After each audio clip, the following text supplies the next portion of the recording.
আমি তানিয়া আক্তার। আমি ভাসানটেক থেকে এসেছি। আজকে ম্যাডামের সাথে বসে একসাথে ইফতার করলাম। এজন্য খুব ভালো লাগলো যে ম্যাডাম আমাদেরকে ডেকেছেন।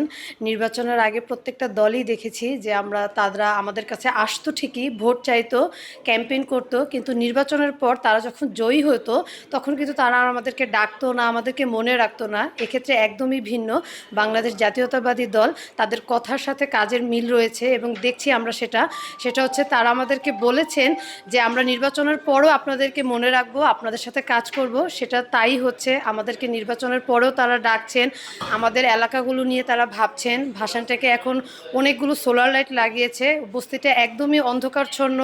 মাদক বলেন, ছিনতাই বলেন, এগুলো নিয়ে অনেক বেশি মানুষ অতিষ্ঠ ছিল।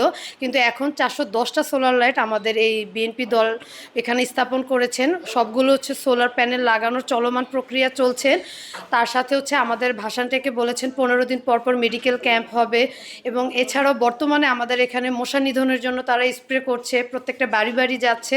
এটা দেখে আমার খুব ভালো লাগছে যে না, ম্যাডাম আমাদেরকে নিয়ে চিন্তা করছে বা বাংলাদেশ জাতীয়তাবাদী দল আমাদেরকে নিয়ে অনেক ভাবছে, কথা বলছে, চিন্তা করছে, আমাদেরকে ডাকছে, স্মরণও করছে। এজন্য আমি অসংখ্য ধন্যবাদ তাদেরকে জানাই। সবাইকে বলি বিএনপি চিরজীবী হোক। বই পেয়েছো আর চকলেট বলছে, আমি বলছি কি হ্যাঁ, আর বলছি কি বই পড়তে মজা লাগছিল, বই কবিতা দেখলি মজা লাগছিল, আমি বলছি কি হ্যাঁ অনেক ভালো লাগছে আমার কাছে। আমার নাম জিজ্ঞাসা করছে আবার, বলছি কি তোমার নাম কি, হ্যাঁ আমি বলছি কি মাইয়ামুল ইসলাম সাবরিনা। আমাকে দিছে একটা বড় যে বক্সগুলো আছে না, সেই বক্সগুলোর মধ্যে আমাকে কি জানে একটা জাদুর বক্সের মধ্যে কি জানে একটা দিছে, আর কিছু চিপস চকলেট এগুলি দিছে। আমার নাম জিজ্ঞাসা করেছিল আর আমি কোন ক্লাসে পড়ি ওটা জিজ্ঞাসা করেছিল। আমি ক্লাস 2-এ পড়ি, এগুলো জিজ্ঞাসা করেছিল। আমার নাম আরাফাত, আমি করাইল বউবাজার থেকে এসেছি। করাইল থেকে আসছি। তো আমরা এই নির্বাচনের সময় অনেক আগে থেকে 15-20 দিন আগে থেকে কাজ করছি। তখন আমাদের ভিতরে বিভিন্ন প্রশ্ন ছিল যে আসলে নির্বাচনটা কেমন হবে, কারণ বিগত দিনে আমরা ভোট দিতে পারি নাই, কোনো কিছু পারি নাই। তো সাকসেসফুলি একটা নির্বাচন হয়েছে, এর জন্য আমরা আনন্দিত।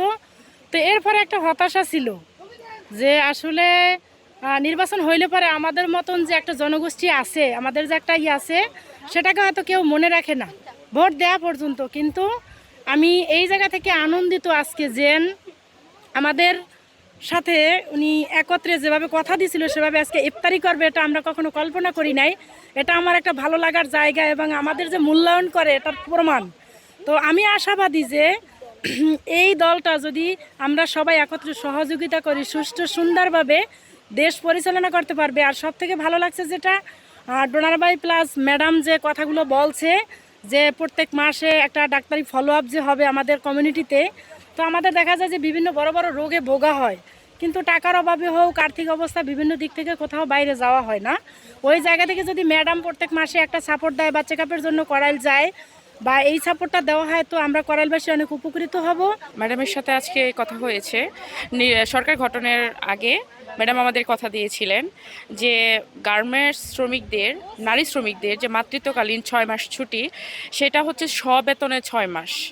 উনি বিএনপির ইশতেহারেও সেটা ঘোষণা দিয়েছিলেন এবং আজকে ম্যাডামের সাথে কথা হয়েছে। ম্যাডাম বলেছে যে এটা অতি দ্রুত এটা বাস্তবায়ন করা হবে।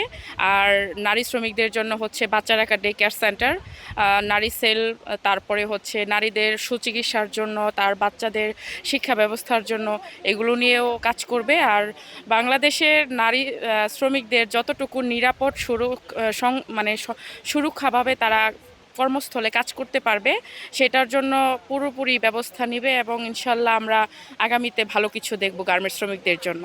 সাততলা বসতি থেকে এসেছি। আমি আজকে ম্যাডাম জোবাইদা রহমানের ইফতার দাওয়াতে এসে খুবই খুশি, আনন্দিত, এবং উনি আমাদেরকে আশ্বাস দিয়েছেন যে আমাদের কখনোই ভুলে যাবেন না এবং আমাদের এলাকার যত ধরনের সমস্যা আছে, যেমন যাতায়াতের অসুবিধা, জলাবদ্ধতা, তারপর হচ্ছে অন্ধকারাচ্ছন্ন গলি, এগুলোর জন্য ওনারা সর্বত্রই কাজ করে যাবেন এবং আমাদের এলাকার যাতে আরও সুন্দর, আরও গোছানো হয়, তিনি সেই সব বিষয়ে আমাদের প্রতি আরও বেশি মনোযোগ দিবেন। ধন্যবাদ।